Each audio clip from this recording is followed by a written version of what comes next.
A grieving widow gambled her last $500 on a useless, abandoned Nevada ghost town. Everyone called her crazy, right up until the heavy iron doors of a collapsed silver mine finally gave way. What was waiting inside the mountain didn't just rewrite history. It made her a billionaire. The fluorescent lights of the Washoe County Courthouse buzzed with a relentless, sickening hum. It was a Tuesday morning in late October, and the county tax delinquency auction was in full swing. The room was packed with sharp-eyed land developers, corporate attorneys in tailored suits, and wealthy speculators looking to scoop up foreclosed properties for pennies on the dollar. Sitting in the very back row, clutching a worn leather purse against her chest, was Evelyn Davies. Evelyn was 48 years old, running on 3 hours of sleep and a lukewarm cup of gas station coffee. She looked entirely out of place among the predators in the room, and she felt like it too. Just 3 months prior, she had buried her husband, Arthur, after a grueling 4-year battle with pancreatic cancer. Arthur's illness had not only broken her heart, it had thoroughly and systematically obliterated their finances. The medical bills, the experimental treatments that insurance refused to cover, the second mortgage. It had all snowballed into a crushing mountain of debt totaling just over $142,000. Evelyn was facing bankruptcy and the imminent foreclosure of her own home. She had exactly $850 left in her checking account to her name. And yet here she was, waiting for Parcel 88. "Next up," the auctioneer droned, adjusting his microphone. "Parcel 88, unincorporated Washoe County, 320 acres of barren scrubland, including the remnants of the Calamity Gorge Township and the defunct Fortuna Mine. No water rights, no municipal power. Environmental liability waiver required. Bidding starts at $500. A collective murmur of amusement rippled through the room. Calamity Gorge wasn't a town. It was a joke. Founded during the Nevada Silver Rush in 1878, it had gone completely bust by 1893. Now it was nothing but a desolate patch of Mojave Desert, featuring 3 collapsed wooden cabins, a rusted assayer's office, and a highly dangerous caved-in mine shaft. It was entirely worthless. "Do I have 500? The auctioneer asked, looking incredibly bored. Evelyn's hand trembled. She thought of Arthur. For the last year of his life, confined to a hospital bed, Arthur had become utterly obsessed with Calamity Gorge. He had spent hours poring over digitized 19th century mining logs, old Wells Fargo transport routes, and faded topographical maps. "There's something they missed, Evie," he used to whisper, his voice frail, but his eyes burning with a strange, feverish intensity. "The history books are lying. The Fortuna didn't dry up. They shut it down on purpose." Evelyn had humored him, thinking it was just the morphine talking. But on his last day, Arthur had made her promise to buy the deed if it ever went to public auction. Slowly, defying every ounce of logic and financial self-preservation, Evelyn raised her numbered paddle. "Number 42 bids 500, the auctioneer said, mildly surprised. "Do I hear 6? Silence stretched across the room. Several developers turned in their seats to stare at her. One of them, a sharply dressed man named Richard Hayes, let out a loud, mocking snort. Hayes was a senior acquisition manager for Vanguard Holdings, a massive corporate firm that bought up Nevada land for solar farms. "Sold!" the auctioneer slammed his gavel. "For $500. May God have mercy on your wallet, ma'am." Evelyn paid in cash at the clerk's desk, her hands shaking as she handed over her last $50 bills. When she turned to leave, Richard Hayes was leaning against the doorway, a patronizing smirk on his face. "You know you just bought yourself a toxic waste dump, right?" Hayes said smoothly, sipping his coffee. "The EPA fines for unsealed mine shafts start at 10 grand a year. Vanguard looked at that parcel a month ago. The soil is dead, the mine is a death trap, and it's 50 miles from a paved road. If you're smart, you'll default on the taxes next year and let it go." Evelyn stared right back at him, her spine stiffening. "I didn't ask for your advice, Mr. Hayes. It was my husband's dream.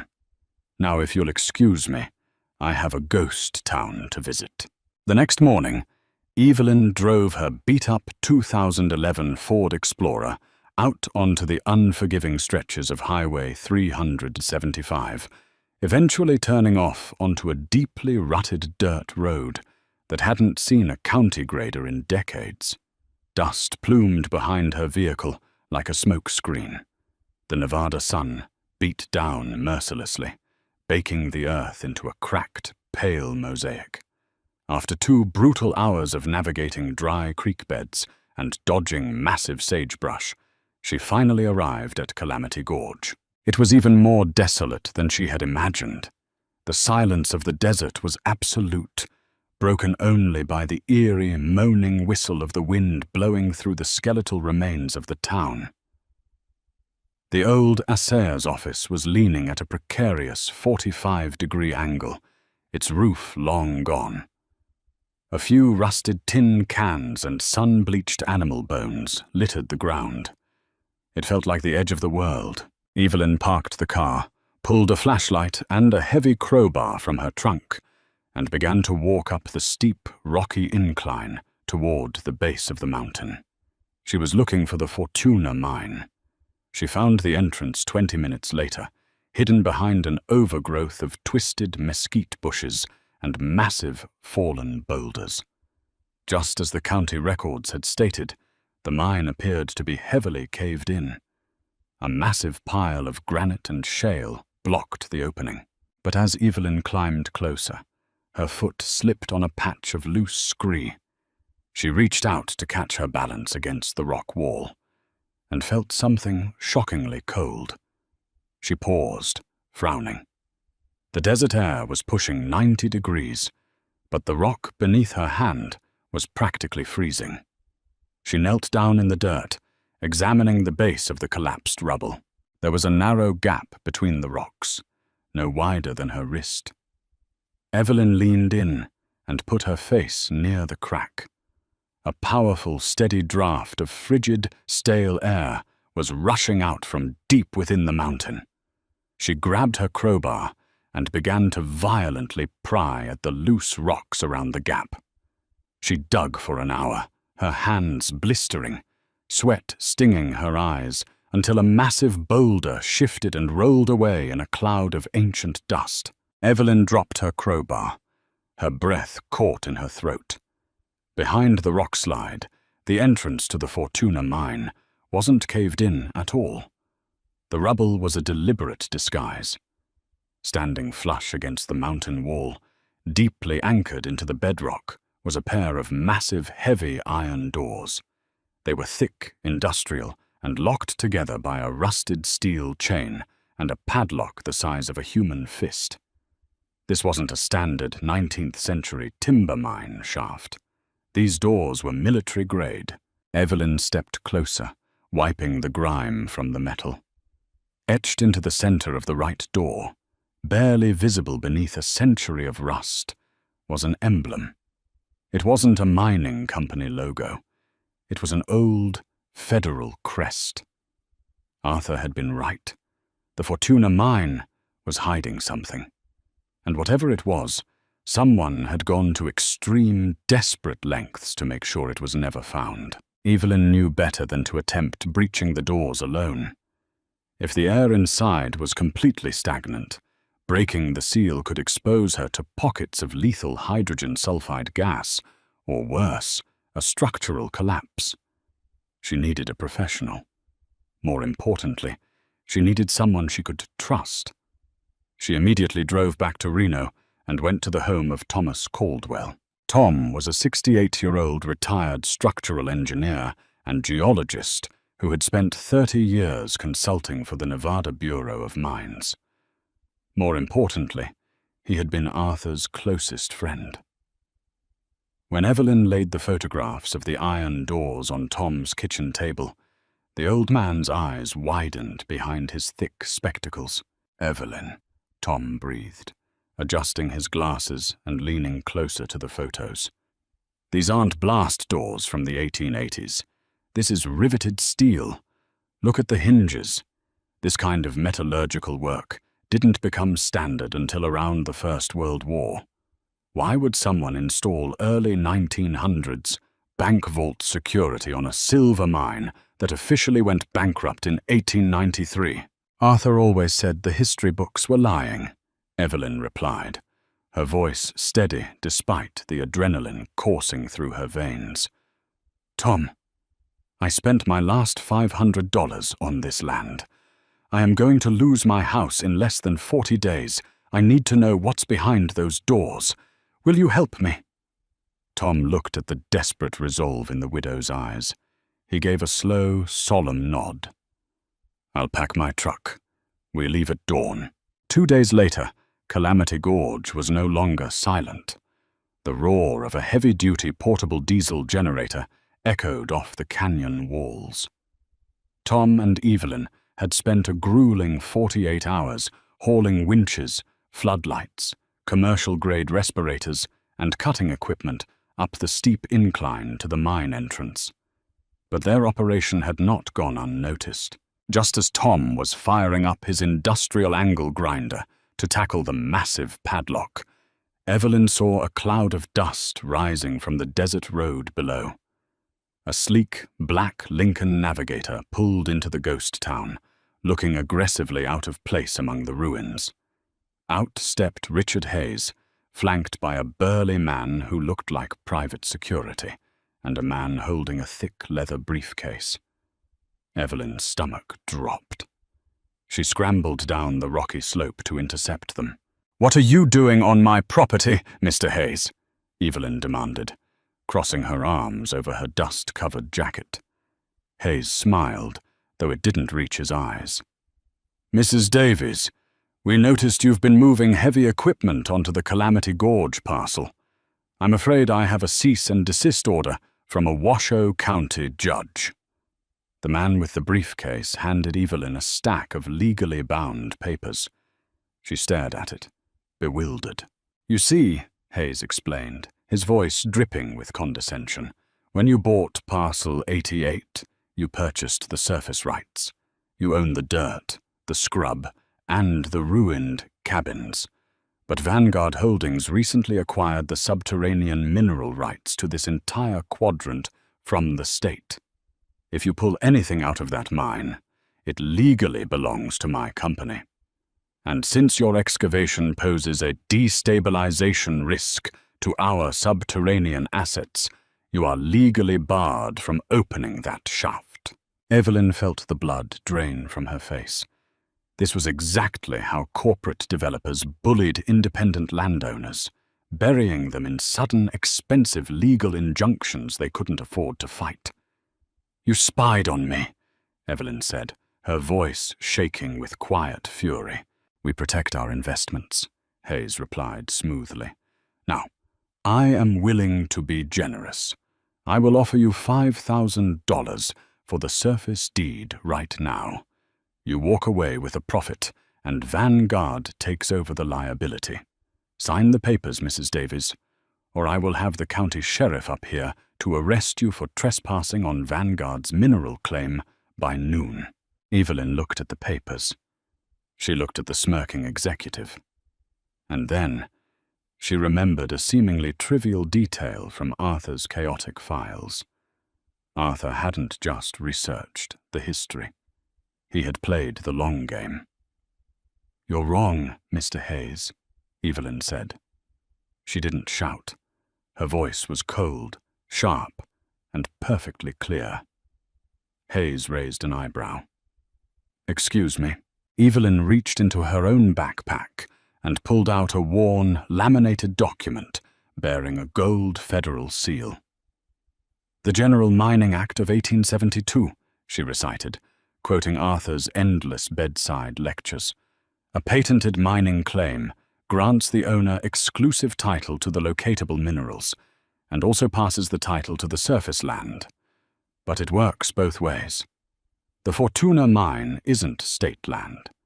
It was patented by the original owners in 1881. And 3 years ago, my late husband tracked down the last living heir of that family and bought the patented subterranean rights through an anonymous LLC. An LLC that passed entirely to me upon his death." She shoved the document against Hayes's immaculate suit chest. "I own the surface. I own the dirt beneath it, all the way down to the Earth's core. Your mineral claim is invalid on this specific 40-acre radius. You have exactly 30 seconds to get off my property before I call the sheriff and press charges for corporate harassment." Hayes's smirk vanished. He snatched the document, scanned it rapidly, and his face turned the color of ash. He thrust the paper back into her hands, glaring at her with venomous intensity. "This isn't over, Davies. Whatever you pull out of that hole will bury you in court for years." He turned on his heel and marched back to his SUV. As the navigator sped away, Tom walked down the slope, holding his grinder. "Handled him?" "Handled him," Evelyn exhaled, her knees shaking slightly. "Cut the lock, Tom, before he finds another loophole." Tom nodded.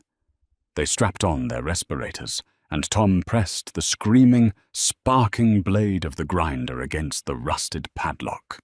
It took 20 agonizing minutes of sparks showering over the desert floor, but finally, with a heavy clank, the lock shattered and fell into the dirt.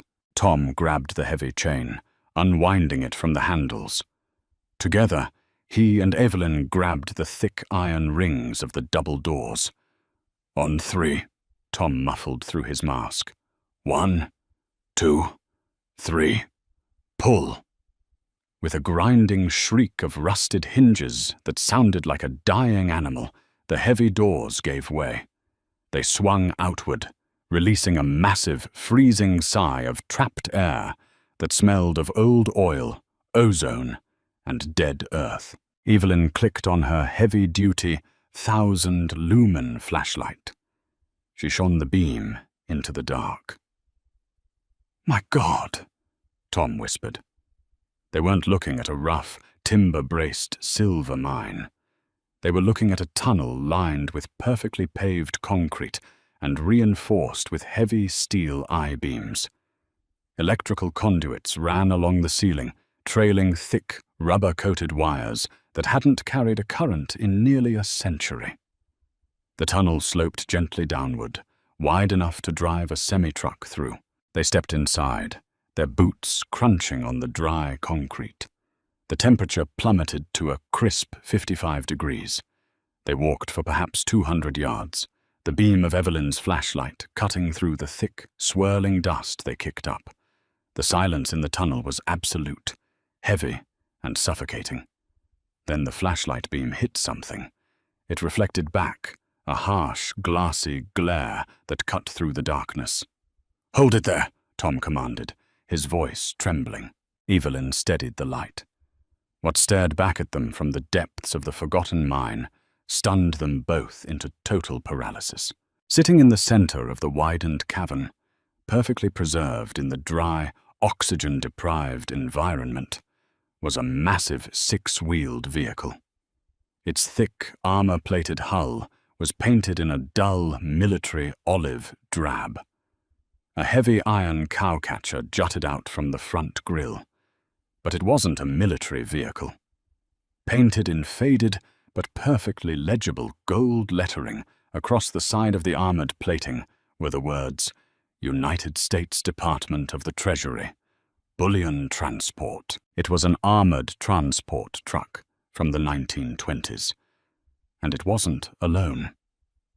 As Evelyn swept the flashlight further down the cavern, The beam caught the glassy headlights of a second truck, then a third.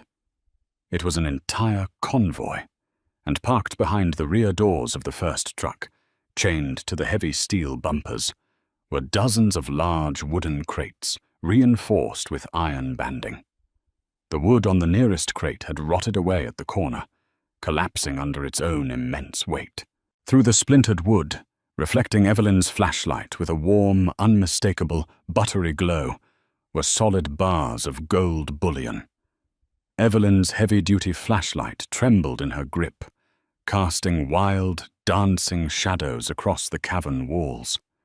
She and Tom stood paralyzed, the absolute silence of the mountain suddenly amplifying the sound of their own ragged breathing. Tom was the first to break the trance. He stumbled forward, his boots kicking up a cloud of century-old dust, and approached the collapsed wooden crate chained to the rear of the first transport truck. He stripped off his heavy leather work glove, reached into the splintered wood, and wrapped his hands around one of the dull yellow bricks. With a grunt of sheer exertion, he hoisted it out. It was a standard good delivery bar, weighing roughly 27 pounds. Even covered in decades of grime, the metal was impervious to decay. "San Francisco Assay Office," Tom whispered, tracing his thumb over the deep, stamped indentations on the surface of the gold. Dated 1932. Evelyn, do you have any idea how much one of these bars is worth today? At $3,000 an ounce, you're looking at over $1 million. In your hands. Evelyn swept the light over the cavern. There were dozens of crates stacked in the bed of the first truck. 2 more armored trucks sat parked behind it, their rear doors securely padlocked. "There has to be tons of it," Evelyn breathed, her mind struggling to process the impossible mathematics of the cavern. But why is it here? Why would the U.S. Treasury bury a convoy of gold in a dead silver mine?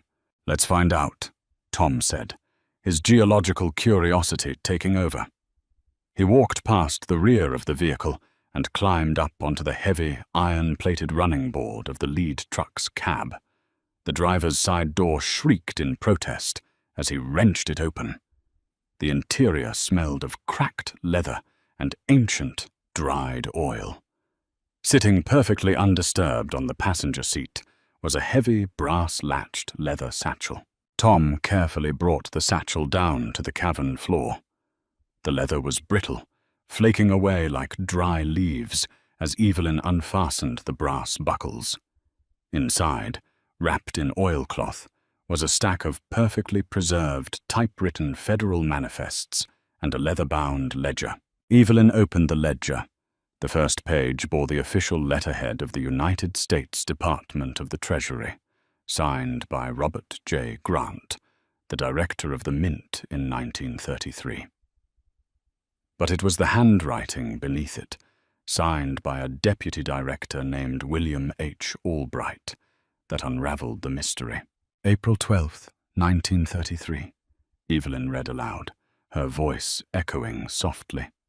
"Following the enactment of Executive Order 6102 by President Roosevelt, the systematic confiscation of private gold reserves has commenced. The Western Syndicate banks have surrendered their physical bullion to the Federal Reserve Branch in Nevada for transport to San Francisco." She turned the page, her eyes scanning the meticulous, sweeping cursive. "Arthur knew," she whispered, her eyes filling with sudden, stinging tears. "He knew the timeline didn't add up." The ledger detailed a staggering, treasonous conspiracy.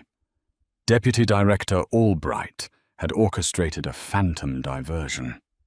Amidst the chaos of the Great Depression and the massive influx of confiscated gold moving across the country, Albright and a team of rogue Treasury agents hijacked their own shipment. They diverted a heavily armed train carrying over 8,000 gold bars into the remote Nevada desert, offloaded it onto 3 custom-built armored trucks, and drove them into the heavily fortified, supposedly abandoned Fortuna mine. Albright had sealed the doors, intending to let the heat of the federal investigation die down before smuggling the bullion to a private buyer in Argentina. But according to historical records, Albright had died suddenly of a massive stroke in a Reno hotel room in 1934. The secret of the diverted convoy had died with him, until Arthur Davies started digging into the missing railroad manifests. "Evelyn," Tom said, calculating the sheer volume of the cargo. "There are roughly 8,000 bars here.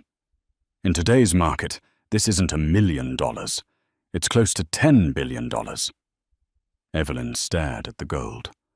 All the sleepless nights, the agonizing medical bills, the crushing weight of impending homelessness. It could all be wiped away by a single brick from that crate.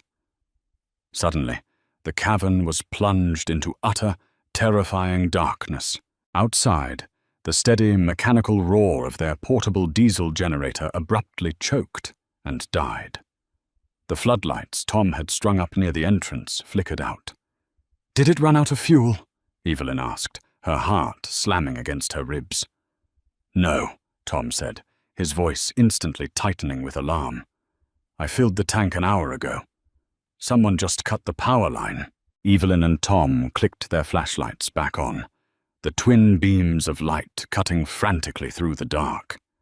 They sprinted back up the sloping concrete tunnel toward the massive iron doors. As they reached the threshold, the glare of high beams from 3 separate vehicles blinded them. Parked at the base of the mine entrance were 2 Washoe County Sheriff's cruisers, lights flashing silently in the harsh desert sun. Standing in front of them, flanked by 2 armed deputies, was Sheriff Boyd Miller. And standing right beside the sheriff, wearing a triumphant, predatory grin, was Richard Hayes. "Step away from the mine, Mrs. Davies," Sheriff Miller barked through a megaphone, his hand resting casually on his holstered sidearm. "You are in violation of a county safety ordinance. We're seizing this site under eminent domain due to severe structural hazards." Evelyn stepped out into the blazing sunlight, pulling off her respirator mask. "You have no jurisdiction here, Sheriff. This is private, patented land." "Actually," Hayes interrupted, stepping forward smoothly, "the sheriff has every right to secure a hazardous environmental site, and since you've breached the seal, Vanguard Holdings is filing an emergency injunction to secure the subterranean assets you've illegally exposed. Go home, Evelyn. You're out of your league. Whatever is down there belongs to us now." Hayes peered past Evelyn into the dark tunnel, trying to catch a glimpse of what she had found. His eyes gleamed with raw, naked greed. He had deduced that a widow wouldn't fight this hard for an empty hole in the ground. Evelyn looked at the deputies, then at Hayes. She was miles from civilization, entirely surrounded by corrupt local authorities in the pocket of a billion-dollar corporate developer. They could easily arrest her on trumped-up trespassing charges, lock down the site, and quietly loot the cavern before she ever made bail. But Evelyn Davies was no longer the terrified, grieving widow sitting in the back of the courthouse. "You're right, Mr. Hayes," Evelyn said calmly, reaching into her jacket pocket. "I am out of my league, which is exactly why I didn't rely on local law enforcement." She pulled out a sleek, heavy satellite phone. 30 minutes ago, while we were in the cavern, Tom set up an encrypted satellite uplink, Evelyn explained, her voice ringing clear and authoritative over the desert wind. "I didn't call the county judge.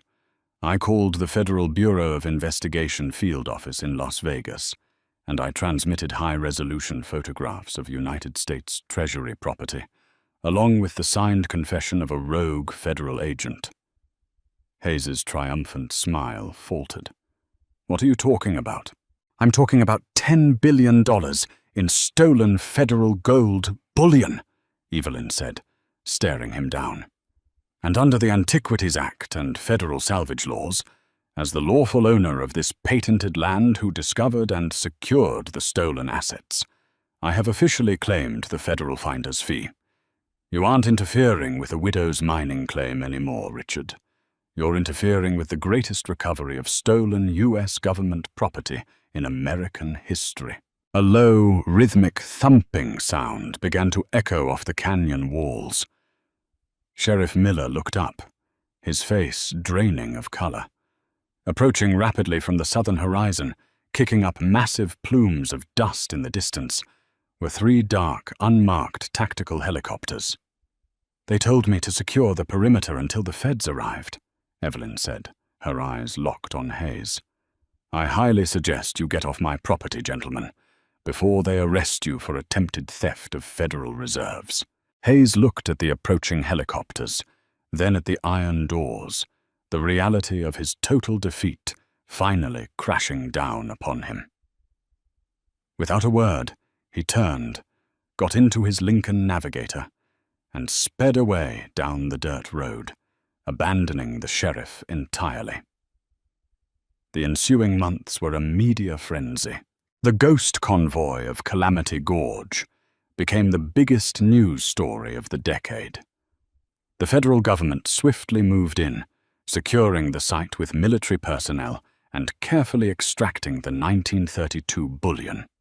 True to her word, Evelyn's high-powered legal team, paid for by a hefty advance from eager publishers, took the Treasury Department to federal court. Because the gold had been stolen by a rogue agent and lost for 90 years on privately owned, patented land, federal maritime and terrestrial salvage precedents applied. After a grueling 6-month legal battle, the United States government settled. They awarded Evelyn Davies a statutory finder's fee of 12% of the recovered assets.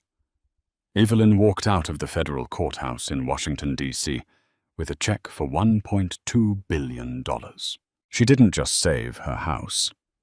Evelyn bought the entire Vanguard Holdings solar development project out from under Richard Hayes, subsequently firing him. She preserved the Calamity Gorge mine as a historical federal monument. But her greatest triumph stood in the heart of downtown Reno.